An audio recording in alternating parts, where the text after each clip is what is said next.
Assalamualaikum warahmatullahi wabarakatuh. Apa kabar semuanya? Alhamdulillah semoga baik-baik saja ya.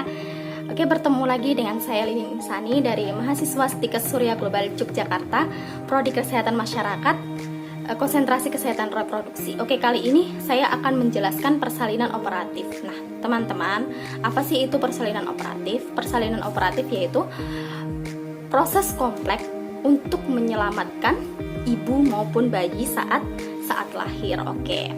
Dengan metode apa aja? Metodenya bisa dengan metode per vagina, kemudian ada metode persalinan dengan alat, atau dengan yang ketiga yaitu seksio sersaria. Nah, oke, kita akan kupas tuntas per vagina itu ya apa sih?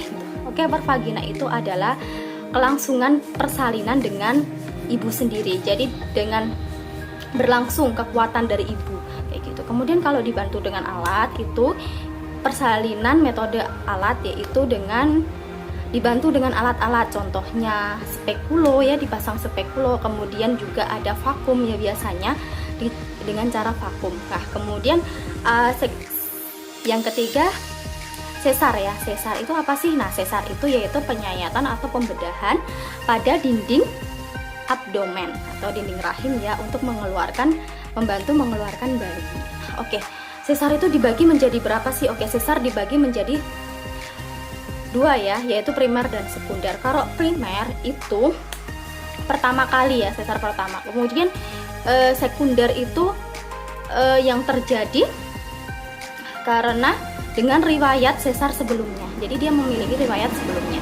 Nah, kemudian kategori yang dilakukan, ada beberapa kategori yang harus dilakukan saat sesar, yaitu pertama gawat janin atau gawat ibu ya, yang membahayakan nyawa. Kemudian kategori 2, kegawatan janin atau gawat ibu yang membahayakan nyawa. Nah, kemudian kategori 3, persalinan dibutuhkan tanpa adanya tanda gawat janin atau gawat ibu. Nah, kemudian kita udah jelas ya apa kategorinya harus dilakukan sesar ya. Ada 3 ya tadi ya. Nah, kemudian apa sih perawatan setelah melakukan sesar ya, melakukan persalinan dan lain-lain sebagai untuk sesar kooperatif ini. Nah, jadi itu ada analgesi. Analgesi itu apa sih? Nah, analgesi itu yaitu penyuntikan agar mengurangi rasa nyeri kayak gitu. Kemudian tanda-tanda vital. Jadi kita harus mengecek tanda-tanda vital kepada ibu ya, untuk mengetahui suhu, nadi, pernapasan ya, terus kemudian tensinya gitu, kemudian kesadaran gitu ya. Terus kemudian terapi dan diet, terapi cairan dan diet. Nah, terapi cairan diet ini yaitu pembelian 3 liter RL selama pembedahan, dan juga itu harus dihitung output pada urinnya. Kemudian vesika urinarus dan usus.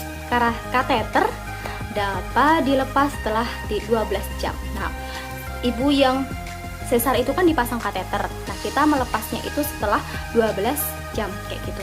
Kemudian ada ambulasi pertolongan. Nah, kita sebagai tenaga medis atau tenaga kesehatan, kita harus bisa menolong ibu ya saat terjadi sesar, kita harus menolong gitu. Jadi ibu-ibu nggak usah khawatir, tetap ditolong. Untuk misal tidak ada keluarga atau apa gitu, kita bisa menolong untuk mungkin mau ke kamar mandi atau mungkin jenuh untuk duduk dan lain sebagainya.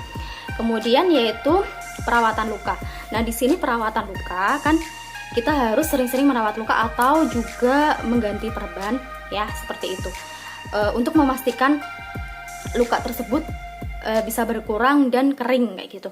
Kemudian cek laboratorium itu pasti ya, harus dicek laboratorium, jadi baik darah dan lain sebagainya tidak ada masalah kayak gitu. Dan kemudian perawatan payudara. Nah, biasanya ibu-ibu ini bed rest, kemudian harus dicek dengan perawatan payudara ya, atau manajemen laktasi dan lain sebagainya kayak gitu. Jadi bisa pijat payudara atau sadari dan lain sebagainya gitu ya. Kemudian memulangkan pasien dari rumah sakit. Nah, kewajiban dari tenaga medis juga, tenaga kesehatan juga itu harus memulangkan pasien jika pasien itu sudah sembuh ya. Jadi biasanya keluarga pasien meminta pulang. Jadi memang setelah, ada juga yang dirawat selama 3-2 hari gitu. Nah, jadi untuk ibu-ibu, jadi persalinan tidak usah khawatir. setiap persalinan pasti ada kontraindikasinya. Jadi tadi ya, persalinan operatif tadi ya, ada persalinan per vagina, persalinan dengan alat, dan persalinan jika sudah benar-benar tidak sanggup untuk tidak bisa adalah pilihan ketiga, yaitu dengan sesar. Sesar itu adalah sebuah pilihan ya. Dan semoga ibu-ibu yang sedang hamil dan mulai proses melahirkan tetap semangat, semoga lahir dengan selamat dan dengan secara normal. Oke, seperti itu. Cukup sekian video dari saya, semoga bermanfaat. Bila ada kesalahan saya mohon maaf. Wabillahi taufiq wal hidayah. Wassalamualaikum warahmatullahi wabarakatuh.